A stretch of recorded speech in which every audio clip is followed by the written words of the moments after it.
You know what? Most of us are cowards, and there's too many cowards around us. The kind of cowardice I'm talking about is not being willing to tell the truth, being conflict avoidant, being afraid to have difficult conversations. What we're going to learn over time is that that is the core of all organizational failure. It's going to be the core of most of your unhappiness for the rest of your life, is to be able to find your voice and have a real conversation with the people around you. Now, we're going to start really easy on this very important mindset called candor. And the reason we're going to start easy is I'm not even going to ask you at this stage to give candor to someone else. That's a whole different set of exercises. I'm going to ask you to be the authentic and true recipient of positive candor. It's called feedback.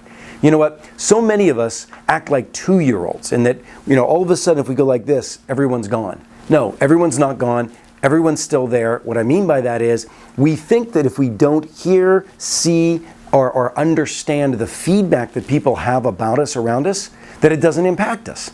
Of course it does. The impact of what people feel about you is impacting you every day. It's impacting their impressions of you. It's impacting whether they want to spend time with you. It's impacting what people's conversations are behind your back. And I know you don't want to have those conversations behind your back happening, but they do because of who you are and what you do. Now, I don't care. You could decide that you want to do nothing with the feedback. You could decide that you still want to behave that way. But wouldn't it be reasonable just to get the information and know what people think? Take that gift of feedback and generously embrace it, but you control it. You decide what you do with it. Today, what I want you to do is a simple mission. I want you to go about, and I want you to think about 2 or 3 individuals, and just pick one individual right now who you have performed in front of, an individual professor. It could be a TA, it could be a dean, it could be friends in a club. You might be a leader of a club, and these could be individuals that are following you as a leader. What I want you to do is simply ask them for feedback.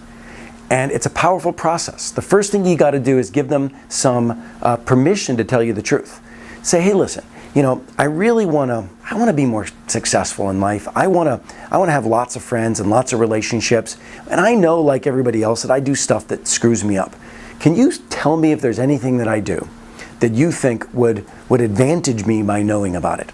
And by the way, I probably know about it, whether I'd be willing to admit it or not.